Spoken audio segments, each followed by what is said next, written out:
Assalamualaikum warahmatullahi wabarakatuh. Bismillah walhamdulillah. Wassalatu wassalamu ala rasulillah Muhammad ibn Abdullah wa ala alihi wa sahbihi wa man tabi'ahu wa wala amma ba'd. Saudara-saudaraku sebangsa dan setanah air yang saya muliakan dan saya banggakan. Jika kita sudah meyakini sebuah kebenaran, maka selayaknya kebenaran itu kita perjuangkan dengan segala daya dan upaya sampai ada bukti yang membatalkan keyakinan kebenaran kita. Selagi belum ada bukti yang membatalkan kebenaran kita, maka kita akan terus berjuang sampai titik darah penghabisan. Itulah prinsip para pejuang, prinsip orang-orang yang mencari kebenaran. Saudara sekalian yang saya hormati, satu prinsip yang sudah kita yakini sebagai sebuah kebenaran adalah batalnya nasab para habaib yang ada di Indonesia. Tidak terbuktinya bahwa habib yang ada Indonesia ini sebagai keturunan Rasulullah Sallallahu Alaihi Wasallam. Memperjuangkan kebenaran ini memang berat, karena kita dihadapkan kepada orang-orang yang sudah meyakini bahwa Habib itu adalah keturunan Rasulullah Sallallahu Alaihi Wasallam. Jadi dua kubu yang bertolak belakang yang tidak bisa dipersatukan kecuali masing-masing mencari kebenaran dan dipertemukan dengan dalil bukti yang sah menurut ilmu, menurut sains, dan menurut fakta data yang ada. Bagi kita yang sudah punya bukti dan data, yaitu tesis Kiai Haji Imaduddin Usman Al-Bantani yang menyatakan, yang mengkonfirmasi bahwa nasab para habaib sebagai keturunan Rasulullah, dzurriyyah Rasulullah, itu batal. Itu fakta dan bukti yang kita sudah punya. Yang kedua, banyak sampel tes DNA para habib itu ternyata haplogrupnya adalah G, yang berarti keturunan Yahudi, sementara keturunan Rasulullah Bani Hashim haplogrupnya adalah J. Ini berarti bukti kedua bahwa para habib bukan keturunan Rasulullah Shallallahu Alaihi Wasallam. Kemudian yang seharusnya juga menjadi bukti dan sedang kita upayakan adalah kiranya para habib itu bersedia siap melakukan tes DNA. Tapi bukti yang akan kita dapatkan dengan tes DNA ini, nyatanya para habib tidak berani. Jadi dua bukti sudah ada. Bukti yang kita cari satu lagi, yaitu tes DNA. Habib tidak siap. Kemudian ada usulan yang saya sampaikan juga adalah mubahalah.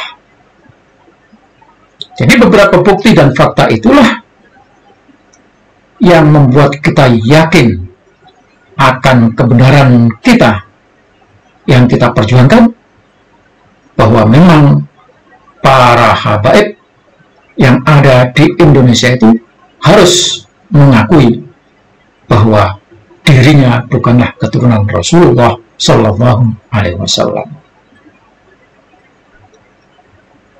Sungguh pun demikian, ya, para habib itu masih ngotot tidak mau mengakui kalau dirinya bukan keturunan Rasulullah Shallallahu Alaihi Wasallam. Nah, kengototannya itu menjadi bertambah-tambah ketika ada kiai-kiai Nusantara, ada ulama-ulama Nusantara, ada ustadz-ustadz Nusantara, ada profesor, ada doktor, ada muhyiddin yang mendukung dan membela kalau nasab habaib itu nyambung sampai kepada Rasulullah Shallallahu Alaihi Wasallam. Ketika habib mestinya sudah down karena tidak punya bukti, tetapi mendapatkan pembelaan dari orang-orang Nusantara, maka akan sulit kita menolak, membongkar, atau memaksa Habib untuk mengakui bahwa dirinya bukan keturunan Rasulullah Shallallahu Alaihi Wasallam. Nah, karena itu, saudara-saudara sekalian, khusus kepada para kiai Nusantara, para muhyiddin, para akademisi, para pembela nasab Ba'alawi,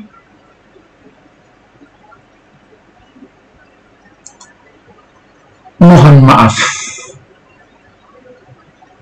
sampai segitunya panjenengan menuduh Kiai Haji Imaduddin Usman Al-Bantani sebagai tokoh kiai muda yang membangkitkan semangat anak muda, yang mempelopori anak muda untuk berani bertanya, untuk berani mengkritik, untuk berani membuka wawasan, melakukan kajian, dan membuka kembali apa-apa yang selama ini telah diyakini oleh ulama-ulama tanpa reservo, artinya meyakini tanpa bertanya, hanya husnudzon. Maka patut kita hargai usaha dan keberanian Kiai Haji Imaduddin Usman Al-Bantani. Jadi, mohon maaf Pak Kiai Nusantara, kok sampai segitunya panjenengan menuduh Kiai Haji Imaduddin Usman Al-Bantani dengan berbagai tuduhan. Malah sangat kurang ajar wafi muridnya Kiai Haji Idrus Ramli itu sampai menyamakan Kiai Haji Imaduddin Usman Al-Bantani sebagai Musailamah Al-Kadzdzab, na'udzubillah, tsumma na'udzubillah.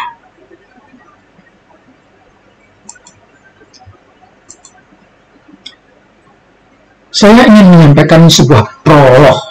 Kenapa sampai segitunya para kiai membela nasab Ba'alawi, padahal mereka habaib juga bukan apa-apanya. prolognya. Para kiai dan ulama Nusantara sepertinya terkena gempa berkekuatan 7,9 skala Richter. Emosinya meluap-luap, gunjang-ganjing, dan pikirannya yang sudah mapan mengakui Habib sebagai keturunan Rasulullah dan bahkan mendapatkan manfaat dari kedekatannya dengan para Habib. Pikiran itu seperti diaduk-aduk, dijungkir balikkan. Sakitnya tuh di sini. Para Habib yang selama ini sudah merasa aman dan nyaman dalam pengawalan muhibbin, sontak kalang kabut, tidak menyangka-nyangka akan dibongkar kebohongannya.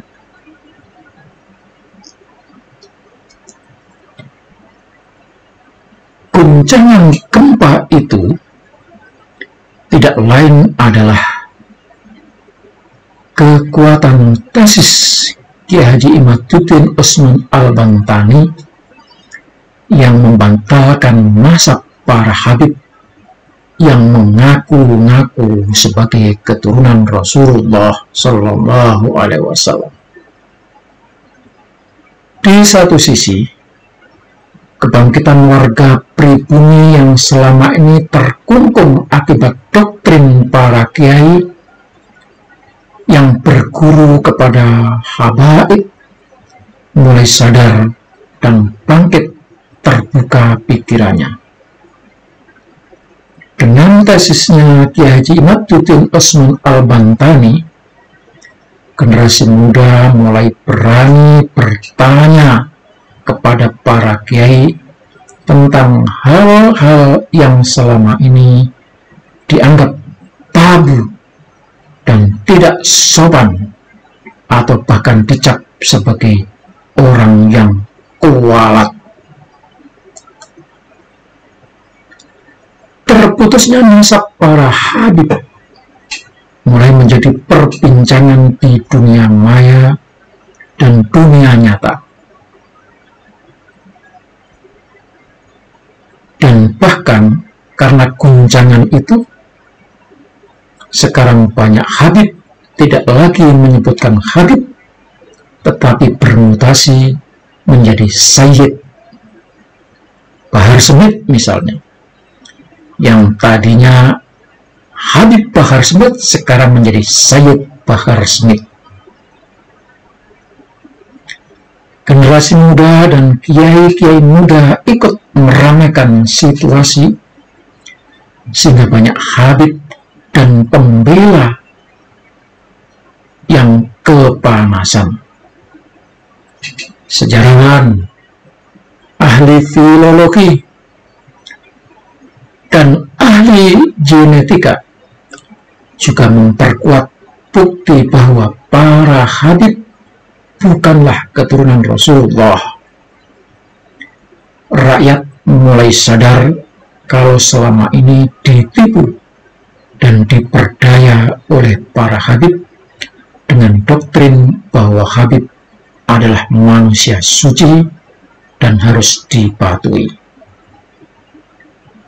Mereka yang membela nasab para Habib tidak mampu menghadirkan bukti, dan dalam kegagapannya itu mereka membuat framing atas apa yang sedang dipertanyakan oleh Kiai Haji Imaduddin dan para generasi muda yang ikut mempertanyakannya pula.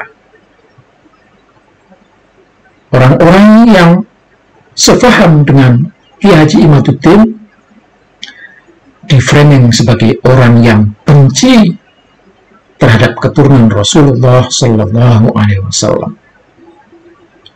Diframing menjadi orang-orang yang memecah belah umat. Diframing sebagai orang-orang yang membuat fitnah para kiai. Diframing sebagai orang yang mengait-ngaitkan dengan politik karena gugatan atas nasab para habaib itu dikira oleh mereka ada kaitannya dengan politik karena kebetulan ada orang Yaman, keturunan Yaman yang maju menjadi calon presiden. Itu dikait-kaitkan oleh mereka dan sebagainya dan sebagainya. Dalam kegagapan itu, para kiai pembela nasab Pak Alawi jelas-jelas sangat melawan arus keterbukaan.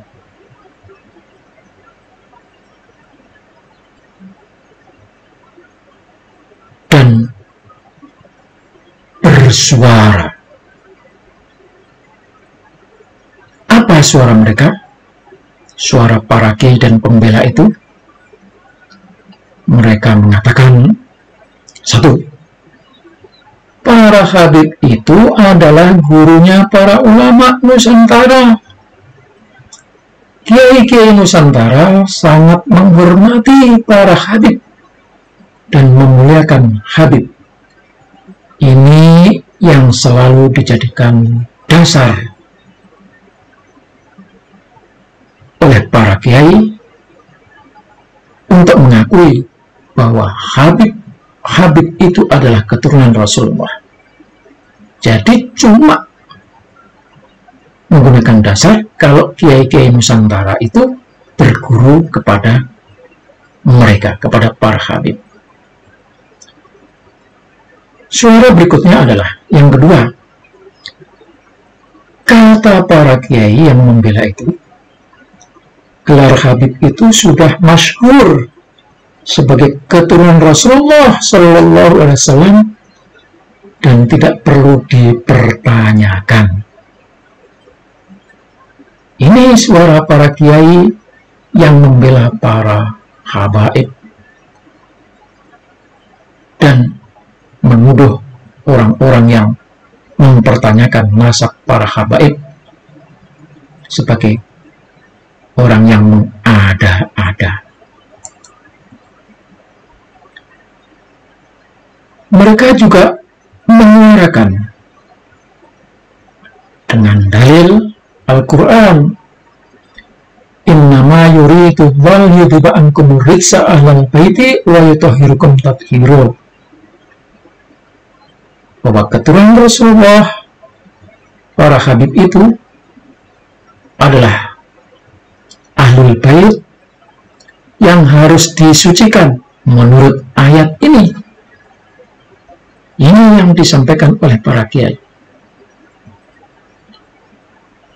Mereka juga bersuara menentang orang-orang yang mempertanyakan nasab para habaib dan mengeluarkan dalil dari hadis yang berbunyi taraktu fikum as-saqlain ma in tamassaktum bihima lan tadillu kitabullah wa itrati ahla baiti. Aku tinggalkan kepadamu dua beban berat. Selagi kamu berpegang kepada dua beban berat itu, selagi kamu berpegang teguh terhadap dua beban berat itu, maka kamu tidak akan pernah sesat. Apa itu dua beban berat? Kitab Allah, yaitu kitab Allah, wa itrati, dan anak keturunanku, ahla baiti, yakni keluarga rumahku. Kemudian dalam hadis yang lain, ayuhan nas, wahai umat manusia, fa innama innama ana basyarun yushiku an ya'tiya rasul rabbi fa'ujibu wa ana tarikum fikum thaqalain awwaluhuma kitabullah fil huda wan nur fakhudhu bi kitabillah wastamsiku bihi fahassa ala kitabillah wa raghaba fihi thumma qala wa ahla baiti udzakirukumullah fi ahli baiti udzakirukumullah fi ahli baiti udzakirukumullah fi ahli baiti. Inti dari hadis ini adalah bahwa Rasulullah SAW berwasiat bahwa beliau meninggalkan dua beban berat, yaitu kitabullah yang di dalamnya ada hidayah dan cahaya, dan kitab itu diperintahkan untuk dijadikan pegangan, dan Rasul menganjurkan untuk berpegang teguh kepada kitab Allah. Kemudian Rasul mengingatkan juga agar kita berpegang mengikuti keluarga keturunan Rasulullah Shallallahu Alaihi Wasallam. Selanjutnya, kepada para kiai, saya ingin sampaikan catatan. Kalau disebut kritik itu terlalu keras, karena biasanya kalau kiai dikritik itu kata kiai juga kuat.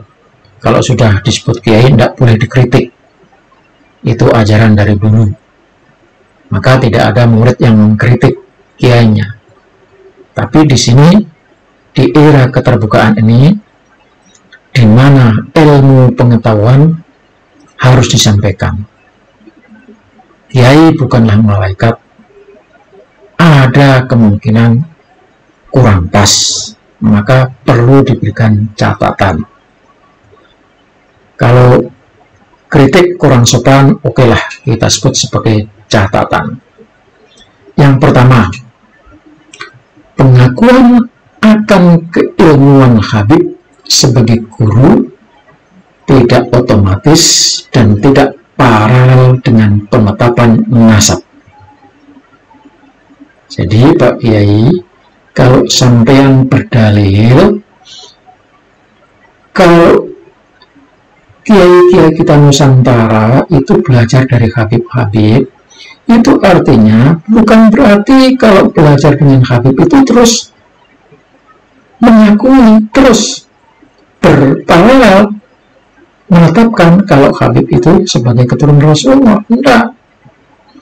Sebab seorang murid hanya mencari ilmu dari ulama.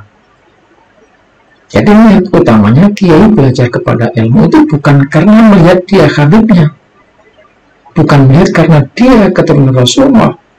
Maka tidak bisa dijadikan sebagai dasar orang yang belajar dengan Habib berarti mengakui kalau Habib itu keturunan Rasulullah, karena para ulama hanya mengambil ilmunya. Kalau ternyata guru itu sedang seorang Habib, itu hanyalah sebuah kebetulan. Yang kedua, kemasyhuran tokoh tidak serta-merta menjadi dalil keabsahan mazhab para Habib. Apalagi dimasyhurkannya Ubaidillah oleh Ali Sakron itu baru muncul pada abad 10 Hijriah. Kemudian menjadi lebih masyhur ketika ditulisnya kitab Syamsul Tahirah pada abad 14 Hijriah. Sementara Ubaidillah tidak dikenal ahli mazhab dan penulis kitab sejarah selama 6 abad.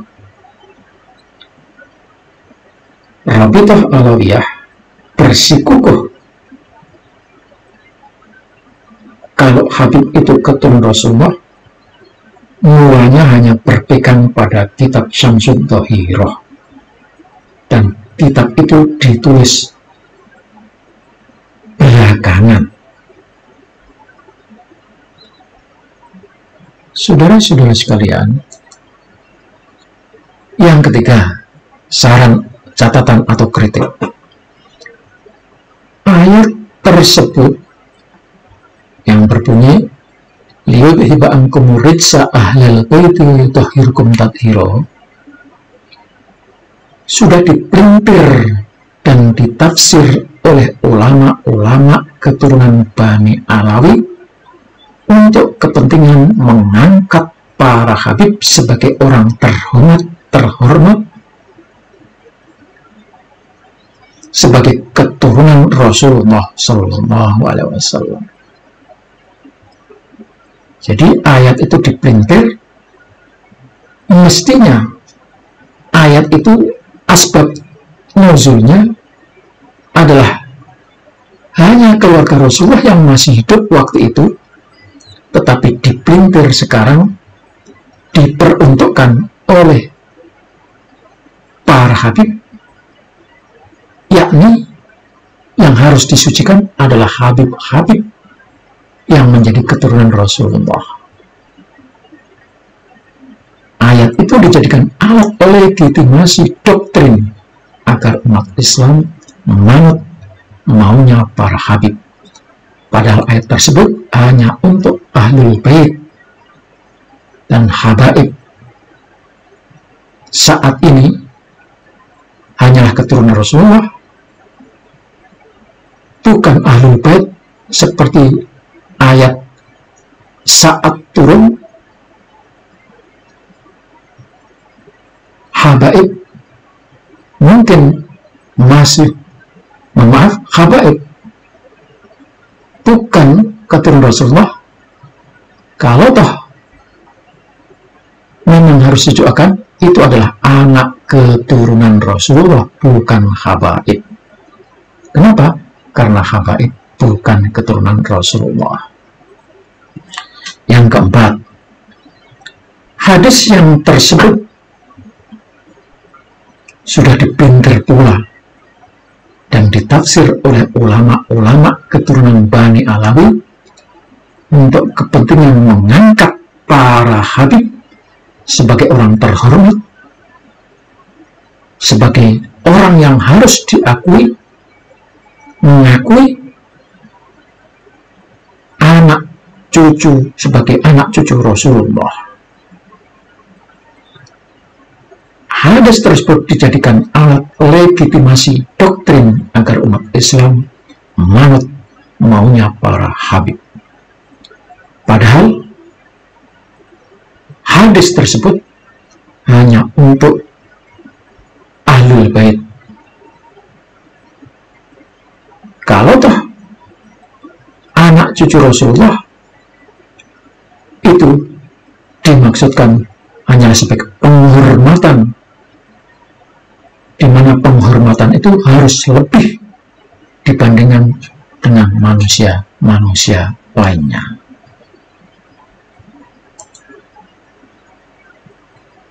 Nah, untuk penjelasannya,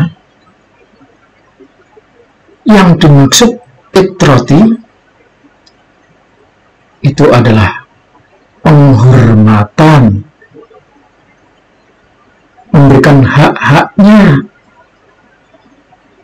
memuliakan, mencintai keturunan Rasulullah Shallallahu Alaihi Wasallam. Ini terlalu panjang hadisnya, penjelasan ulama, karena durasinya di video ini tidak boleh panjang-panjang. Selanjutnya, saudara sekalian, saya mau jelaskan siapa sih keluarga Nabi Muhammad SAW. Keluarga Nabi Muhammad SAW itu disambung melalui dua jalur. Jalur pertama adalah jalur ilmu dan takwa. Nah, keluarga yang masuk sebagai orang-orang yang masuk sebagai keluarga Rasulullah melalui jalur ilmu dan takwa ini, siapa saja bisa asal dia mau belajar dan asal dia bertakwa kepada Allah. Maka orang yang berilmu, yang beriman, yang bertakwa termasuk menjadi keluarga Rasulullah SAW. Siapa mereka? Bisa saja mereka itu dari keturunan Nabi itu sendiri. Orang biasa, anak siapa saja termasuk anaknya bajingan juga bisa menjadi keluarga Rasulullah asal berilmu dan bertakwa. Jadi keluarga Rasulullah itu kita ini adalah menjadi keluarga Rasulullah melalui jalur ini, yaitu jalur beriman, bertakwa, berilmu, beramal soleh. Jalur yang kedua adalah jalur nasab. Orang yang zatiyahnya terbukti, terverifikasi sebagai keturunan Nabi Muhammad, inilah keluarga Nabi Muhammad Sallallahu Alaihi Wasallam. Dan nasab ini tidak menjamin. Jadi kalau toh orang mempunyai nasab keturunan Rasulullah secara dzatiyah, darahnya mengalir darah Rasulullah, tidak dijamin oleh Rasulullah masuk ke dalam surga. Nabi Muhammad SAW hanya menjamin orang yang berilmu, beriman, dan bertakwa yang masuk surga. Sekalipun nasabnya nyambung sampai kepada Rasulullah, kalau tidak berilmu, tidak beriman, dan tidak bertakwa, Rasulullah Sallallahu Alaihi Wasallam tidak menjamin masuk surga. Inilah saudara-saudara sekalian. Jadi sebetulnya kita tidak usah bersetekak soal nasab, karena nasab ini tidak ada artinya tanpa kita beramal soleh, beriman, dan bertakwa. Karena amal soleh, iman, takwa, itulah yang menjadikan kita sebagai keturunan keluarga Rasulullah Sallallahu Alaihi Wasallam. Jadi tidak penting sebetulnya. Cuma masalahnya para habib ini terlalu sombong, mengaku-ngaku sebagai keturunan Rasulullah, lalu memberikan doktrin kepada umat Islam yang tidak tahu, yang bodoh, yang ditakut-takuti. Akhirnya orang-orang yang tidak tahu, yang bodoh itu menjadi fanatik. Kalau sudah fanatik akan membela Habib mati-matian, dan inilah yang kita lawan. Kalau misalnya Habib tidak ngaku-ngaku sebagai keturunan Rasulullah, sama dengan kita, dan itu yang kita harapkan. Tetapi karena sudah terlanjur ngaku-ngaku sebagai keturunan Rasulullah, sementara tidak terbukti sebagai keturunan Rasulullah, maka kita harus paksa mereka untuk meninggalkan pengakuan sebagai keturunan Rasulullah Sallallahu Alaihi Wasallam, karena kita tahu dengan ngotot menggunakan Habib sebagai gelar keturunan Rasulullah, dengan itu mereka mencari hidup, mencari penghidupan di tengah-tengah umat Islam yang fanatik, yang semangat agamanya tinggi, tetapi tidak tahu dasar-dasarnya. Itulah yang berbahaya. Demikian dan terima kasih. Wassalamualaikum warahmatullahi wabarakatuh.